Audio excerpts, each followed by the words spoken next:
But let me go back to the Texas Institute of Letters. On the original charter, there were 48 members. The best I can determine of the 48 members, somewhere between 5 and 10 of them were classified or classified themselves as poets, which means during Howard's period there were at least 5 to 10 poets writing in the state of Texas, not to mention all the ones that thought they were poets in the Poetry Society of Texas. But that's only part of the world of Texas poetry. There's a book, I didn't bring a copy of it here because it's like a doorstop. It's a book called Texas in Poetry. It came out 15 years ago. The editor is Billy Bob Hill. It's considered to be the Bible of Texas poetry. It has roughly 150 poets in it and about 250 poems, and it covers the entire history of the state of Texas, all the way from Sam Houston and Maribel B. Lamar to the 1980s.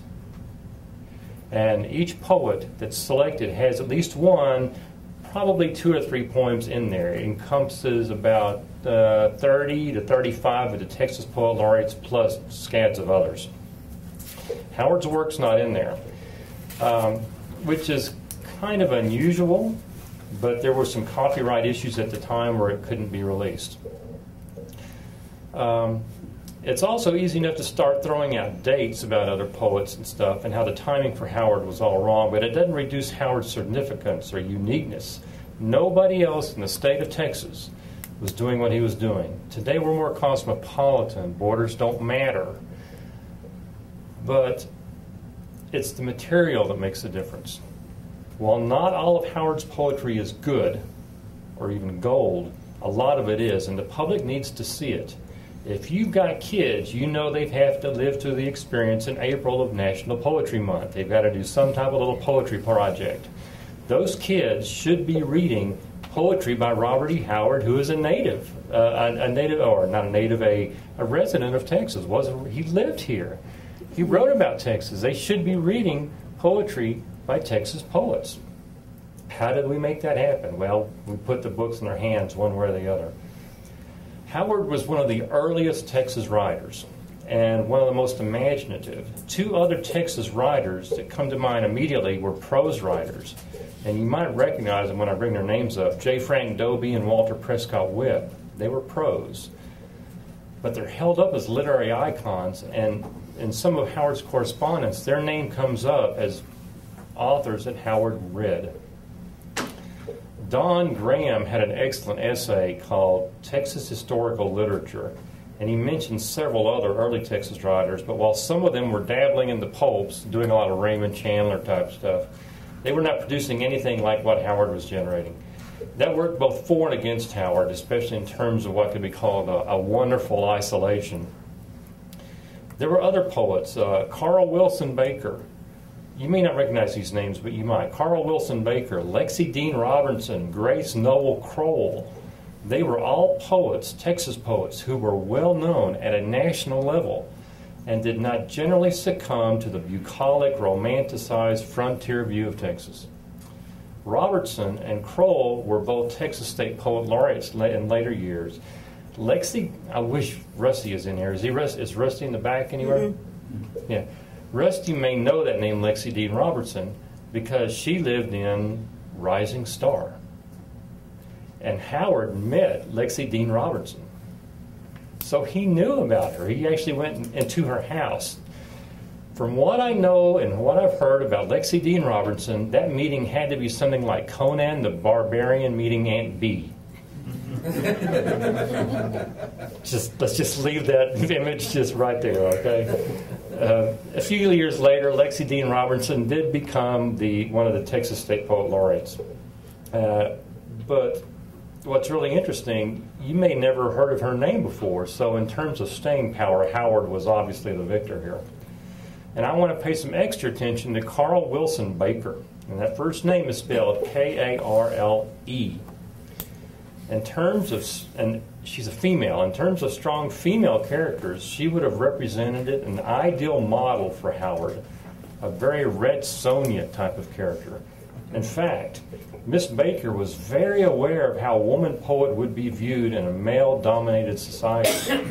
She changed her pen name by adding an E to her first name to try and take gender out of the question. It worked. She got a lot of books published later and was nominated for a Pulitzer.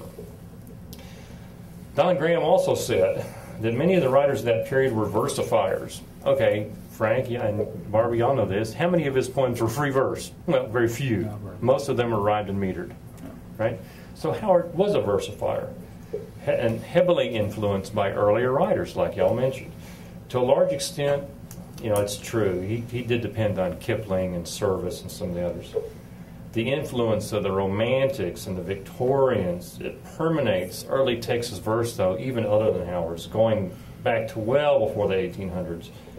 A person only has to read one poem by Maribel B. Lamar to see how later poets might have gotten mired by tradition. When it comes to the thematic and style choices of many of the earliest Texas poets, there are only a few who weren't writing about nature, love, God, blue bonnets, or the Alamo. And if they could get all 5 of those into one poem, they were perfect. A lot of them tried. Except for Howard, of course, who was busy writing about Picts and Romans. But that really shouldn't be taken as a fault. Up to the 30s, there was still a lot of survivors of the Civil War. The frontier skirmishes with the Indians were still within living memory, and there were lots of essays about Howard mentioned this. The era of the cattle drive was barely over. And remember, John Lomax, y'all know the name John Lomax? Okay, he was the guy who collected cowboy songs. You heard of the song Home on the Range. He was the one that wrote it down. And he produced a book called Cowboy Songs. And what he did, he went across the ranges of Texas, Wyoming, Montana, all across the West, and wrote down the song, the music and the words to all these cowboy songs and put them in this one book. That book was called Cowboy Songs. Howard read it. And he first published that collection of cowboy songs in 1910. So all of that, it was within the memory period for Howard. Despite being the center of a multi-million-dollar industry, being known worldwide, despite building Texas into his prose and poetry, despite probably outselling more than half the authors that have ever been a member of the Texas Institute of Letters, Howard's still a victim of that timing I mentioned earlier. And because of that timing, then he's not recognized by the publishing and academic community yet like he should be. Some of the other early members of that group, his contemporaries, were Whitney Montgomery, Arthur Sampley, Hilton Ross Greer, all of which were published nationally in magazines like Life magazine, and none of which were writing in the same vein as Howard. And of course, I'll just throw out the names just so we can get them out of the way, as some of his other contemporaries, H.P. Lovecraft and Clark Ashton Smith. I don't know if some of you had that book of The Complete Poetry of H.P. Lovecraft. Do y'all have this book? It's another doorstop of a book. There's a few good poems in there. You got to work to find them. That was not his strong suit. Poetry was not Lovecraft's strong suit, but hardly anybody else was doing it. So, you know, where are we? Where is Howard's poetry, and how is it viewed in non-fantasy poetry circles? Well, having traveled around the state a lot over the last 6 years, I can tell you Howard's poetry is viewed one of 2 ways. One of them is it's viewed like there's no realization it ever even existed, or he's just a regional curiosity. It's just inconceivable to me that 75 years after his death, people are still having to justify his work, his poetry work. And it's even more incredible that the pervading thought that his work begins and ends with Conan.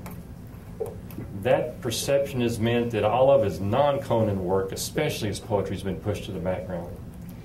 And maybe that's a cultural perception. I mean, how many of you had to go through high school and college classes where you were given a list of poets that you had to read, like Eliot, Patch and Pound, Cummings, Yeats, Keats, and you had to write an essay about it or some type of lead a discussion saying, what did the poet mean, right? It just about killed you. It's much easier to read Rudyard Kipling or Robert Service. But the thinking of the teaching of poetry from about the 50s and the 60s, even into the 70s, was the more obscure that poetry was, the better. That thinking is still out there. And you have a lot of professors, I'm not saying Frank is one of these, but you do have a lot of professors out there that still have that mode of thinking.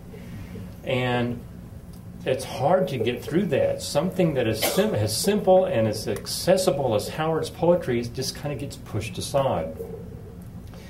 So, you know, there were a lot of other poets of Howard's period that were doing some of the things he was doing. Again, I bring up Kipling and Service, just to name two. But Howard mixed the elements in such a way that he made it more interesting, and he created his own poetic world. The physical laws of the poetic universe changed when Howard wrote poetry. Howard drew from a different reality. It changed everything. You know, there's a whole lot more to be said about Howard's place in the poetry world and the various movements that were going on in poetry. Okay, here's a really interesting link I found out in the last 2 or 3 months. Y'all know the artist who did the cover of, especially the Red Nails, Weird Tales cover? What was her name? Brundage, right? Did you know that her husband was a beat poet in the 50s? You know, I'm thinking, okay, well, there's a really odd little link like that. Howard had to have known that her husband was a poet. It's like, okay, there's another thing that we never hear about.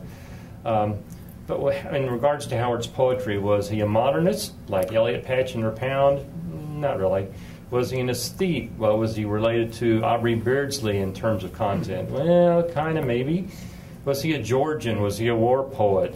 Well, yes and no, but not really. And because the academics can't peg him, they don't know where to put him, so they push him aside. One of the criticisms I read again and again about Howard's work was that he was a non-academic. He didn't have a degree.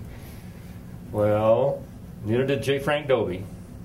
Neither did most of the Georgians, the Romantics, or Texas writers from the same period that Howard moved through. Howard's poetry is set aside mostly because of content, as if to say that poetry about barbarians and reincarnation and Picts and imaginary worlds written by a Texas author cannot be literary. It's a text-only, non-context criticism rearing its ugly head. So, you know, Howard might have lived in a seeming wonderful isolation, but it wasn't really an isolation at all. When viewed in the proper historical perspective, it was the distinctive blend of ingredients that created a distinctive character. The results of those ingredients has generated a body of work that has outlived him in grand fashion. It's imaginative, passionate, groundbreaking, and something that he would have been proud of. And ultimately, it's truly literary. Thanks.